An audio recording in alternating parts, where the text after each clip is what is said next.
Hello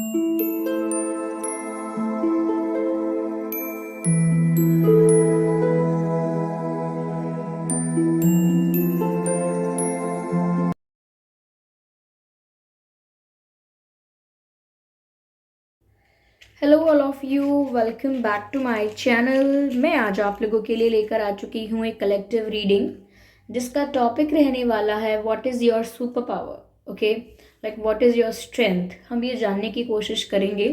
ये reading general है और हो सकता है कि आपके साथ रेजोनेट करे या ना करे। आपको ओपन माइंडेड होकर सुनना होगा। Give me a second.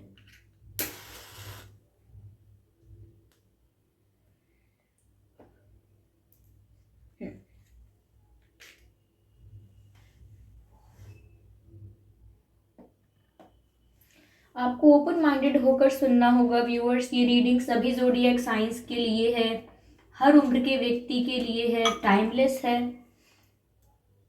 जब भी आप इस वीडियो तक पहुंचेंगे यह आपके साथ तभी रेजोनेट करेगा। फिर चाहे आप इस वीडियो तक कितने भी महीने, हफ्तों या सालों बाद क्यों ना पहुंचे हों, आप जब भी इस रीडिंग को देख रहे हैं यह आपके साथ तभी रेजोनेट करेगी।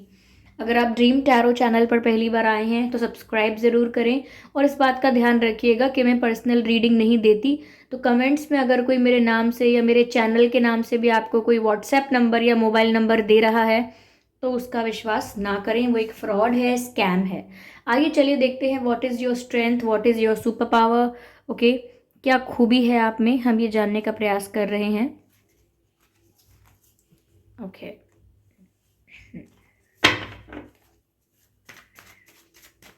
Spirits please guide us.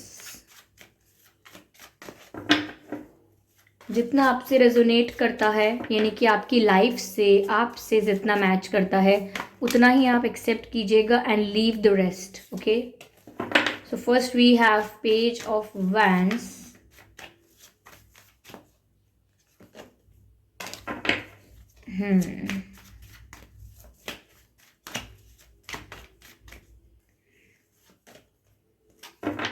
Okay,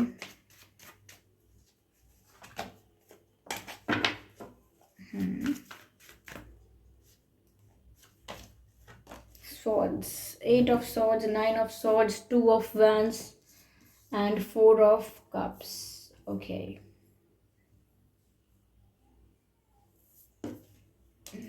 okay. तो viewers, what is your super power. देखिए, पहली चीज़ मुझे यहाँ पर जो नज़र आती है वो ये है कि पहली बात तो ये कि आप में से कुछ लोग ऐसे होंगे जो स्पोर्ट्स में बहुत अच्छे हैं, स्पोर्ट्स में, रनिंग में, लाइक एथलीट हैं या जिम जाते हैं और बहुत एक्सरसाइज करते हैं, साइकिलिंग में, या कुछ ऐसी फिजिकल चीज़ें हैं जिसमें आप लोग बहुत अच्छे हैं। You are very energetic, you are physically very active. तो ये आपकी एक खूबी है, this is your strength. Okay, आप जितना अपने आप को फिट रखते हैं, जितने ज़्यादा एनर्जेटिक रहते हैं, मुझे लगता है कि आपकी लाइफ में उतनी ही फ्रेशनेस रहती है बिकॉज ऑफ दैट। ओके, जितना आप एनर्जेटिक होते हैं उतना ही आपके लिए सब कुछ करना बहुत ईजी हो जाता है। आपको बहुत ज़्यादा समय नहीं लगता है काफ़ी चीज़ों को करने में, काफ़ी काम करने में। कुछ ऐसी चीज़ें हैं जिसको करने में, जो जो काम करने में हार्डवर्क लगता है, मेहनत लगती है। मुझे लगता है आप नहीं कतराते इन चीज़ों से क्योंकि आपके लिए बहुत आसान होता है। तो मुझे ऐसा लग रहा है आप में से काफ़ी लोग ऐसे हो सकते हैं जो फिजिकली बहुत अपने आप को फिट रखते हैं, स्ट्रांग हैं। तो स्पोर्ट्स पर्सन हो सकते हैं, एथलीट, इट्स ऑल सेम, या जिम जाते हैं, योगा करते हैं, yoga is also a way. But मुझे ऐसा लगता है कुछ लोगों के लिए। यहाँ मुझे ये भी नज़र आ रहा है viewers, ignorance is a bliss वाली बात यहाँ पर सच साबित हो रही है। ऐसा लगता है कि आप लोग ना नज़रअंदाज करना, अवॉइड करना ऐसी चीज़ें जो आपके लिए अच्छी नहीं हैं या जिससे आपको मतलब नहीं है, जिससे आपकी लाइफ में कुछ ऐड या सब्ट्रैक्ट नहीं होता। मुझे लगता है जो चीज़ें आपको बॉदर कर सकती हैं, आप उन चीज़ों से मेंटली, इमोशनली अफेक्ट हो सकते हो, बट फिर भी आप उनको अवॉइड करना जानते हो, इग्नोर करना जानते हो और आपको फ़र्क नहीं पड़ता इन चीज़ों से। और ये जो कला है ये सबको नहीं आती। सो दिस इज़ योर स्ट्रेंथ। मतलब कोई अगर आपको सताना चाहेगा, मेंटली डिस्टर्ब करना चाहेगा, मेंटली डिस्टर्ब यानी कि आपको हैरान परेशान करना चाहेगा, सताना चाहेगा, कुछ भी आपको बता के, कुछ भी आपसे भला बुरा बोल के, तो उनके लिए ये बहुत टफ बात होने वाली है, उनके लिए बहुत चैलेंजिंग हो जाएगा। क्योंकि क्योंकि आप में वो क्वालिटी है या आप में वो स्ट्रेंथ है कि कोई ऐसा बताएगा या कोई ऐसा बोल सकता है आसानी से कि इनको कितना भी परेशान करने की कोशिश करोगे, कितना भी इनको अफेक्ट करने की कोशिश करोगे, इन्हें कोई फ़र्क नहीं पड़ने वाला। ये चिकने घड़े की तरह हैं जिसके ऊपर कितना भी पानी डालो कोई फ़र्क नहीं पड़ने वाला। ओके, तो तुम जो भी बोल रहे हो, जो भी इनको सुनाओगे, जो भी इनसे कहोगे, वो सब इनके ऊपर से जाएगा, इनको 1% भी फ़र्क नहीं पड़ेगा। तो आप जो चीज़ें सच में अवॉइड करने की हैं या करनी चाहिए, जो चीज़ें अवॉइड करनी चाहिए आपको, क्योंकि अगर आप उन चीज़ों पर ध्यान देंगे, उन चीज़ों को अटेंशन देंगे, तो वो आपकी लाइफ की शांति भंग कर सकती हैं। वो आपको मेंटली, आपकी पीस को ना गायब कर सकती हैं, आपकी मेंटल पीस को डिस्टर्ब कर सकती हैं, और कहीं ना कहीं वो आपकी इमोशनल स्टेबिलिटी को भी शेक कर सकते हैं। तो आपको इन चीज़ों को डील करना बेहतरीन तरीके से आता है कि कोई कुछ भी ऐसा करे तो आप अनअफेक्टेड रहते हैं, अनबॉदर्ड रहते हैं और अनटच्ड रहते हैं। अनटच्ड, अनबॉदर्ड, ऐसे वर्ड्स मुझे यहाँ चैनल हो रहे हैं। So this is beautiful that you ignore the situations that you are suppose to ignore. Okay, ऐसा नहीं है कि हर चीज़ से अफेक्ट होना, हर चीज़ से असर होना आपके ऊपर, ऐसा है ही नहीं। कोई बहुत प्रयत्न करेगा तब भी वो आपको ना आपको फर्क नहीं पड़वा पाएगा। लाइक आप तब भी अनबॉदर्ड ही रहोगे। यहाँ मुझे व्यूअर्स ये सारी जो क्वालिटीज़ हैं, ये आपको लोगों से थोड़ा कंपटीशन में आगे निकाल देती हैं। क्योंकि जहाँ पर कुछ लोग इस बात का दुख मनाते रह जाते हैं कि उसने मुझसे ऐसा कहा, या कुछ लोग ओवर थिंकिंग करते रह जाते हैं कि उसने ऐसा क्यों कहा, वहीं आप रेस में आगे निकल जाते हैं क्योंकि आप सच में ध्यान नहीं देते, आपको फ़र्क नहीं पड़ता। तो that is a talent, that is a skill, that is a art that one should learn. Okay, आपसे सीखने जैसा है।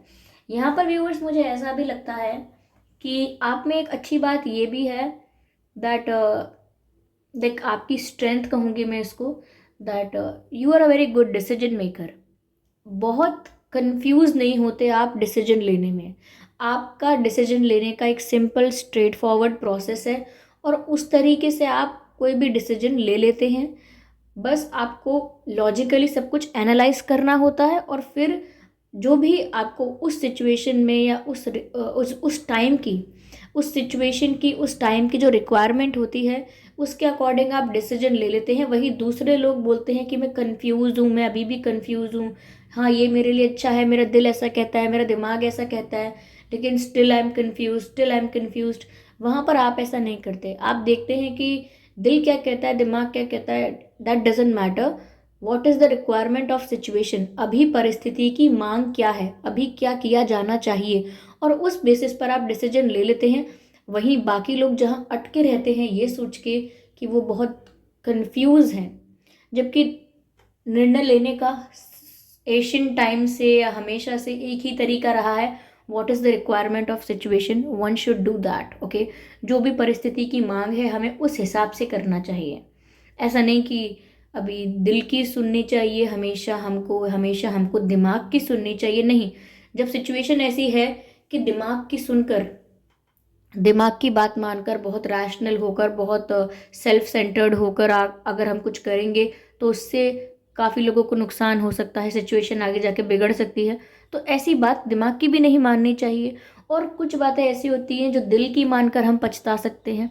तो उसी हिसाब से आप ये नहीं देखते कि दिमाग से या दिल से, आप ये देखते हैं परिस्थिति की, सिचुएशन की मांग क्या है। और बाकी लोग ये सब समझने में समझ जाते हैं, रियलाइज़ करते हैं, लेकिन देरी हो जाती है। वहीं पर आपको सही समय पर सही समय रहते ये बात समझ में आती है और आप एक अच्छा डिसीजन ले पाते हैं। So you are a good decision maker and a quick decision maker also. You do not take lot of time to take a decision, यानी आप बहुत सारा समय नहीं लगाते हैं कोई निर्णय लेने में, एंड दैट्स ब्यूटिफुल। मुझे यहाँ पर व्यूअर्स ऐसा भी लग रहा है you are a very free person. कोई आपको किसी परिस्थिति में बांध नहीं सकता। आप एक ऐसे पर्सन है जिसे रिश्ते में भी बांध कर रखा नहीं जा सकता। अगर आप किसी रिश्ते में हैं, किसी कमिटमेंट में हैं, आप लॉयल हैं, आप ऑनेस्ट हैं, तो उस रिश्ते को बहुत अच्छे से निभाएंगे आप। ओके, आप पूरे फेथ के साथ, पूरे ट्रस्ट के साथ उस रिश्ते को निभाएंगे। लेकिन अगर कोई सोचे कि वो आपको बांध सकता है किसी तरीके से, किसी रिश्ते से, किसी कसम से, किसी वादे से, या किसी किसी परिस्थिति में फंसा के, आपको कहते हैं ना कि किसी को ऐसी सिचुएशन में फंसा देना कि वो वहाँ से निकल ही ना पाए, तो कोई आपको बांध नहीं सकता। यहाँ पर मुझे नहीं लगता कि कोई भी रिश्ता है जो आपको बांध सकता है, चाहे वो परिवार का रिश्ता हो, प्रेम का रिश्ता हो, या कोई आपका कुछ वर्किंग कुछ ऐसा रिलेशन है किसी के साथ आपका, तो भी मुझे लगता है कि कोई आपको बांध नहीं सकता। ओके, तो यहाँ पर एक ये खूबी है आप में कि कोई कितना भी सोचे कि मैं ऐसे करके इनको अपने वश में कर लूँ, मैं ऐसे करके इनसे अपनी बात मनवा लूँ, फिर तो ये फंस जाएंगे, फिर तो इन्हें मेरी बात माननी होगी, या फिर तो इन्हें ऐसे ही रहना होगा, कॉम्प्रोमाइज़ करना पड़ेगा, एडजस्ट तो करना पड़ेगा। तो कोई आपको बांध कर नहीं रख पाया। जो आपको आपको आपकी लाइफ में आएगा, आप उसके साथ अच्छे से रहेंगे, एंजॉय करेंगे, अप्रिशिएट करेंगे उनके प्रेजेंस को। लेकिन अगर वो आपको कंट्रोल करने की, आपको बांधने की कोशिश करेंगे, तो फिर आप वहाँ से अपने आप को फ्री कर लेंगे। तो ये आप में क्वालिटी है कि कोई आपको बांध नहीं सकता है। अक्सर लोग संबंधों में, रिश्तों में, मैं ये नहीं कह रही कि रिश्ते निभाना गलत बात है, रिश्ते तो आप भी निभाते हैं, रिश्ते निभाना तो बहुत अच्छी बात है। लेकिन कभी कभी लोग रिश्तों का और संबंधों का ऐसा फ़ायदा उठाते हैं कि वो सामने वाले इंसान को उन्हीं रिश्तों के बेसिस पर बांधने की कोशिश करते हैं, और लोग वहाँ से मुक्त भी नहीं हो पाते, फ्री भी नहीं हो पाते, उन्हीं में उलझ कर रह जाते हैं। Where you are not that person, आप वो नहीं हैं। आप जानते हैं कि कब, कहाँ से, किस सिचुएशन से निकल जाना चाहिए। ओके, एक जो मूवी है ये जवानी है दीवानी, रणबीर कपूर जी की और दीपिका पादुकोण जी की वो मूवी है, उसमें और भी एक्टर्स फीचर्ड है। ठीक है, तो उस मूवी में एक डायलॉग है रणबीर कपूर जी का कि कहीं पर पहुंचने के लिए कहीं से निकलना बहुत ज़रूरी है। लाइक अगर आपको कहीं पर पहुंचना है तो आपको कहीं से निकलना होगा। ओके, और सही वक्त रहते निकल जाना चाहिए, वरना गिले शिकवे होने लगते हैं। बस आप उसी प्रकार के हैं, सही वक्त रहते निकल जाते हैं, वरना फिर आपको बांधना शुरू करते हैं लोग रिश्तों में और कस्मों में, वादों में, सिचुएशंस में। You are not that person who is going to live like that. No, no, no. You live on your rules, on your terms and conditions, and that's good. कुछ गलत नहीं है इसमें। अब सबका अपना तरीका है। हो सकता है शायद ये बात आपसे मैच भी ना कर रही हो, लेकिन अगर कर रही है तो कोई प्रॉब्लम की बात नहीं है, that's a good thing. Okay viewers, यहाँ मुझे ऐसा भी लगता है कि ये आपकी स्ट्रेंथ मानी जाए या नहीं मानी जाए, लोगों को शायद ये स्ट्रेंथ लगती है, ये शायद आपको ये स्ट्रेंथ लगती है, मुझे नहीं पता कि ये स्ट्रेंथ है या नहीं। But you do not cry in front of people, you do cry, but when you are alone, और when you have someone who is very close to you. Like कोई ऐसा होना चाहिए जो बिल्कुल आपके करीब हो, लाइक बिल्कुल बिल्कुल बहुत क्लोज हो, जिसके ऊपर आप ब्लाइंडली ट्रस्ट करते हैं। या तो कोई ऐसा होना चाहिए जिसके आगे आप थोड़े आंसू झलकाएंगे या फिर सच में आप अकेले ही रोना पसंद करते हैं। अगर आप उदास हैं या आपके आंसू आ रहे हैं, थोड़ी आंखें नम हुई हैं किसी बात को याद करके, कुछ सोच के, तो वो आप अकेले में ही रोएंगे रोएंगे। मतलब आप सोचते हैं कि मैं किसी के आगे रोकर नहीं दिखाऊंगी या रोकर नहीं दिखाऊंगा। ऐसा नहीं है सब बुरे हैं, हो सकता है कुछ लोग आपके दुख दर्द को समझेंगे, लेकिन हर कोई नहीं समझेगा। ओके, तो आप ना लोगों के आगे ज़्यादा इमोशनल नहीं होते, आप बहुत ही प्राइवेट स्पेस में जाके एकदम अकेले में, बिल्कुल अपने ही स्पेस में, जब कोई ना हो, तब आप अपना थोड़ा बहुत दुख रिलीज़ करते हैं, पेन रिलीज़ करते हैं। लेकिन लोगों के आगे अपने आप को अलाउ नहीं करते कि आप अपना दुख दर्द दिखाएं, शो करें। आपको ये सुपर पावर, या सुपर पावर क्या बोलूँ मैं आपको ये स्ट्रेंथ लगता है आपकी या नहीं लगता है, but it is working for you as a strength, क्योंकि आपकी सिचुएशन देखकर ऐसा लगता है कि ये चीज़ आपकी स्ट्रेंथ की तरह वर्क कर रही है। ओके, देखिए किसी के कोई ना कोई मतलब कोई बहुत स्वीट तरीके से बात करता है, बहुत पोलाइट तरीके से, तो आधे लोग बोलते हैं कि ये जो इतना स्वीट बात करते हैं ना, इनका कभी विश्वास नहीं करना चाहिए। विच मीन्स कि आपका स्वीट बात करने का तरीका आपके फेवर में वर्क नहीं कर रहा है, आपकी सिचुएशन में हेल्प नहीं कर रहा है। और कहीं पर ऐसा होता है कि आप इतने स्वीट बात करते हैं, वहाँ आपको बहुत प्यार किया जाता है, बहुत अपनाया जाता है, बहुत रिस्पेक्ट मिलती है, तो वहाँ पर आपका स्वीट बोलने वाला तरीका वर्क कर रहा है। तो वही मुझे ऐसा लगता है कि आपकी लाइफ में ये जो आपका डिसीजन है या आपका तरीका है कि आप सबके आगे अपने इमोशंस को नहीं दिखाते हैं, अकेले में प्राइवेट में जाके अपना दुख हल्का करना होता है तो करते हैं, वो भी आपकी सिचुएशन में वर्क कर रहा है। कुछ लोग ऐसे होते हैं जो अकेले अपना अपना दुख अपना अपने आप तक रखते हैं, अकेले में रो लेते हैं, लेकिन किसी के आगे दिखाते नहीं हैं, एक्सप्रेस नहीं करते हैं। हमेशा ही उनके फेवर में वर्क नहीं करता, but for you it is working in your favour. क्योंकि हो सकता है आपकी लाइफ में ऐसे लोग हैं जो ताक लगाकर बैठे हुए हैं, इस इंतज़ार में बैठे हुए हैं कि कब आप इमोशनली टूटें, कब आपका इमोशनल ब्रेकडाउन हो, और कब वो उस चीज़ के चटकारे ले पाएँ, मज़े ले पाएँ। तो मुझे लगता है आप किसी को ऐसा मौका नहीं देते। तो ये सब आपकी स्ट्रेंथ ही है। Okay, yes. कुछ कुछ लोग आपकी फ़िज़िकल फिटनेस से भी शायद जेलस है। If you have a proper weight, proper physique, या जो भी है आप में से काफ़ी लोग अच्छा मुझे लगता है कुछ टैलेंट रखते हैं, like dancing, singing, so that's also good. तो व्यूवर्स, ये थी आपकी स्ट्रेंथ, और आपकी स्ट्रेंथ पर हमने थोड़ी सी रोशनी डालने की कोशिश की। आई होप ये रीडिंग आपके लिए हेल्पफुल रही है। अगर इस रीडिंग ने आपको 1% भी हेल्प किया है या आपसे रिलेट करती है थोड़ी भी, तो आप कमेंट करके ज़रूर बताएं। वीडियो को लाइक करना बिल्कुल ना भूलें, सब्सक्राइब करें ड्रीम टैरो चैनल को और बन जाएं ड्रीम टैरो फैमिली का हिस्सा। बेल आइकन को ज़रूर प्रेस करें ताकि जब भी मैं कोई वीडियो लेकर आऊँ सबसे पहले वो आप तक पहुँच सके। ओके व्यूवर्स, चलिए फिर मिलते हैं अगली रीडिंग में। तब तक के लिए bye bye family, bye bye angels, love you all, bye bye.